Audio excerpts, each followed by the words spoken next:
Ada seseorang bekerja di tempat yang haram, jelas ini haram deh, dan dia akui ini haram, tapi dia nggak mau keluar. Kenapa dia nggak mau keluar? Dia katakan, anak saya 4, Ustaz. Kalau saya keluar, anak pertama bayar kuliahnya gimana? Anak kedua SMA-nya gimana? Harus bayar uang gedung. Maka saya tetap bertahan karena faktor kondisi. Ini bukan sombong loh Ustadz, ini faktor kondisi. Hadirin enggak. Itu sok pintar. Itu sok pintar. Karena hakikatnya di hadapan kita ada 2 opsi. Opsi yang pertama, matematika kita, logika kita. Gaji kita 15 juta, anak 4. Oh cukup. Tapi begitu saya resign, maka bulan depan 15 juta itu hilang. Maka nggak mungkin mencukupi 4 orang anak. Itu matematika kita. Tapi itu bukan satu-satunya opsi. Opsi yang kedua, Allah berfirman dalam surat At-Talaq ayat 2. Barang siapa yang bertakwa kepada Allah, maka Allah akan berikan solusi. Dan Allah akan berikan rizki dari arah yang tidak ia duga-duga.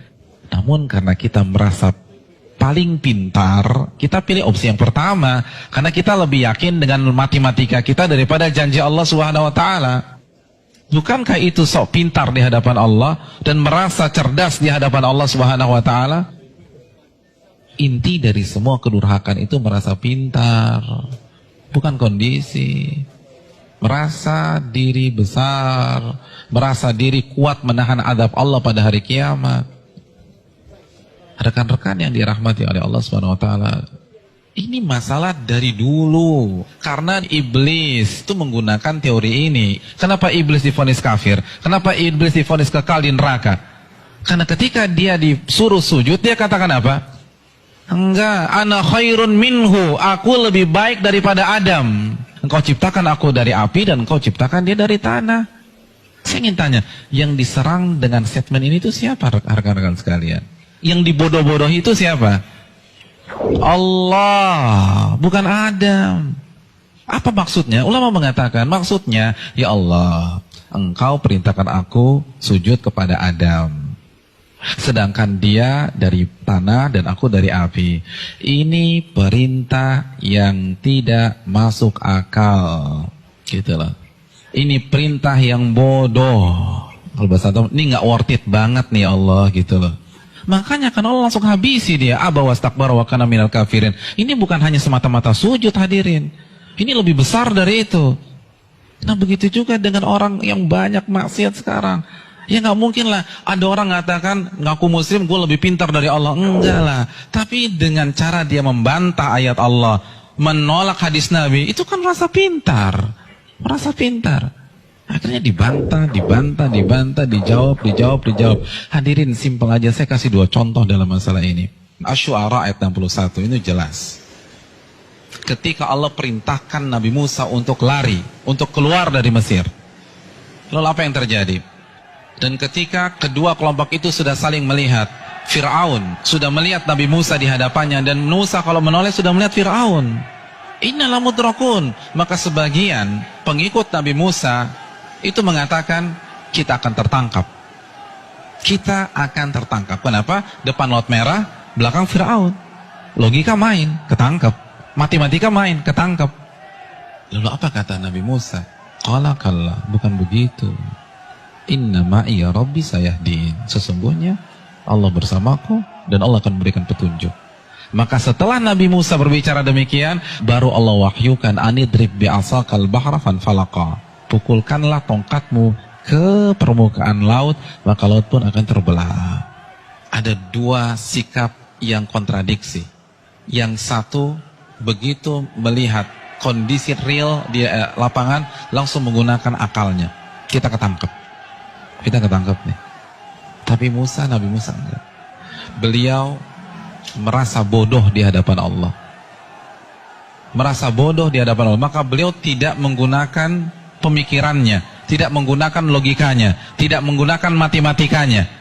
Nabi Musa lebih percaya dengan janji Allah, in tansurullah yansurkum. Jika kalian menolong agama Allah, Allah akan tolong kalian.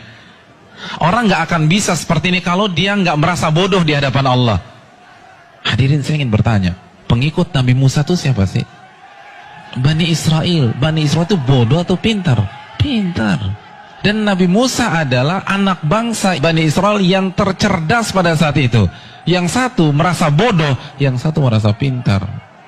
Dan yang benar adalah yang merasa bodoh di hadapan Allah. Ternyata seluruh analisa, prediksi yang diucapkan oleh seluruh orang-orang yang mengatakan kita akan ketangkap salah semua. Bukankah itu pelajaran bagi kita? Bukan berarti kita nggak boleh menggunakan akal sehat, enggak. Tapi kalau sudah berhadapan dengan perintah yang jelas, larangan yang jelas, merasa bodohlah di hadapan Allah. Jangan kritik, nggak mungkin Ustaz. Ini nggak make sense nih Ustaz. Ini nggak dapat hitung-hitungannya. Tuh Anda baru lagi merasa pintar. Emangnya Allah nggak bisa mengkayakan Anda dari jalan-jalan yang Anda nggak duga? Contoh yang terakhir, jelas-jelas surat As-Saffat ayat 102. Perintah jelas. Allah perintahkan Nabi Ibrahim untuk menyembelih putranya. Lalu Nabi Ibrahim lakukan hal tersebut. Kita sudah bahas. Hadirin yang dirahmati oleh Allah Subhanahu wa taala. Nabi Ibrahim kenapa tetap menyembelih putranya? Karena merasa diri bodoh di hadapan Allah. Karena kalau pakai matematika dan logika, itu jelas sudah nggak boleh disembelih. Wong orang terbaik kok. Beliau akan komplain, kalau beliau merasa pintar saja, beliau akan komplain, kenapa anak saya disembelih? Saya kan manusia terbaik di sini. Harusnya kan anak saya sekolah di sekolah internasional, ya Allah, kenapa justru disembelih? Kan begitu logikanya. Tapi tidak, beliau merasa diri bodoh sehingga lebih percaya terhadap perintah Allah daripada logikanya sendiri. Ada yang berani meragukan kecerdasan Ibrahim? Saya ingin tanya, etnis dan ras tercerdas di dunia itu siapa? Bani Israel. Bani Israel itu keturunan siapa? Nabi Ibrahim dari Ishak. Jadi ini bapaknya kecerdasan. Tapi ketika berhadapan dengan perintah yang tegas, larangan yang tegas, udah sami'na wa ta'na. Lalu kita yang gak cerdas-cerdas begini, berani debat Allah, berani mengatakan ini nggak benar, ini keliru, hitungan saya nggak dapat. Kalau begitu kita makan apa? Allahu Akbar. Janganlah kalian mati kecuali kalian menjadi seorang muslim, pribadi yang menyerah kepada Allah. Kita yang mengkrit hari terakhir hidup kita. Dari sekarang, hadirin sekalian, dari sekarang menyerahlah kepada Allah.